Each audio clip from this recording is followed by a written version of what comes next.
Heureux. Salutations. Et en fait, j'en ai fait une. Et ouais, non, mais je vais lire un autre passage. Donc dans la première, je disais, t'inquiète pas, tu vas rien comprendre. Mais on s'en fout. D'accord? On s'en fout complètement. Donc ce que j'ai pu dire avant, donc, je m'en fous. Moi, je me comprends. D'accord? Alors, je reprends la lecture. Je fais ce que je veux, tu me fais chier, quoi. Sans déconner, bon, je vais essayer de lire, quoi. Attends, je mets à côté, là, puis, attends, hop.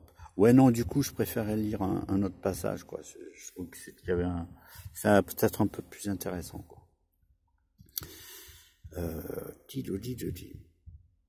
Pour établir la jonction.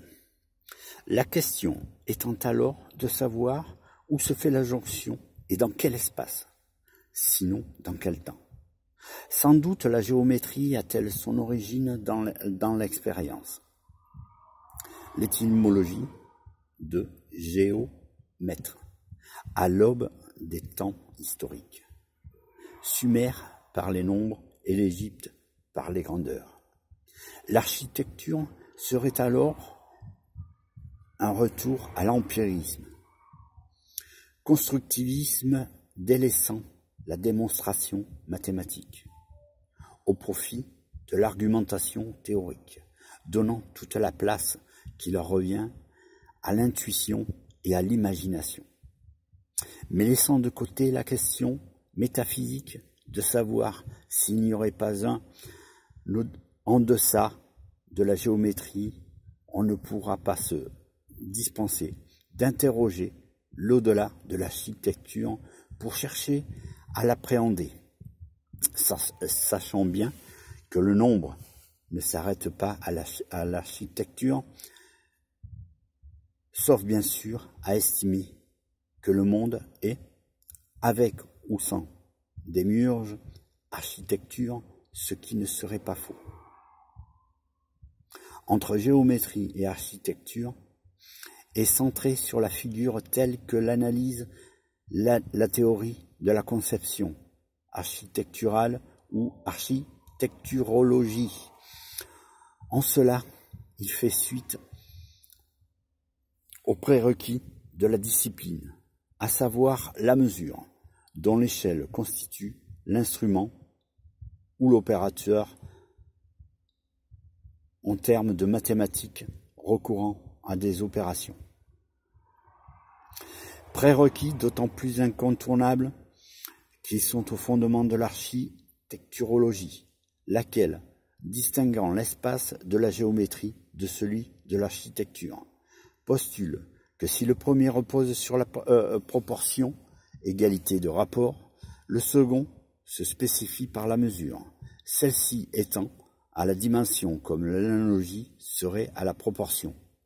L'architecturologie permet de la sorte de franchir un grand pas, puisque c'est par l'attribution de mesures à son projet que l'architecte a prise sur la réalité, ce grand pas étant celui qui sépare l'analyse de la décision par l'intermédiaire de la conception.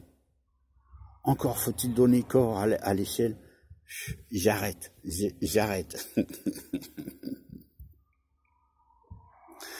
C'est génial. Je sais, tu t'en bats les steaks. On s'en fout complètement. Et tu sais mes difficultés de mettre les mots sur mes pensées. Et il y a des lectures, bon, quel que soit le sujet, qu'importe le sujet, mais il y a des lectures où tu te fais surprendre, tu sais, parce qu'en fait tu lis et puis tu as l'impression de t'entendre penser. Et ça, c'est troublant. Non, on s'arrête là, on s'arrête à troublant. Ouais. Et pas d'histoire. pas d'histoire. Et mais ça, c'est ouais, c'est très intéressant. C'est très intéressant. Et allez, juste une petite chose. ce genre de lecture, c'est important d'y prêter attention, mais c'est toujours après. Après. Après que toi-même que tu aies cogité. Cogite, cogite, cogite. Le cogito. Toi d'abord, tu as les capacités.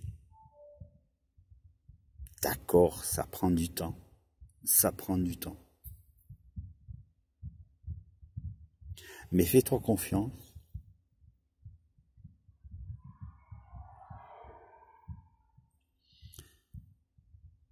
Et le résultat, tu l'auras, c'est que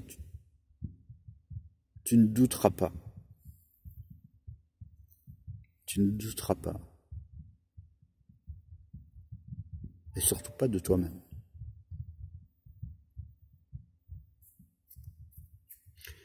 Ciao. À bientôt. Bon dimanche. Et un grand bonjour à John en passant. Et un bonjour au Québec, aux Québécois, aux Québécoises. Ciao, à la prochaine.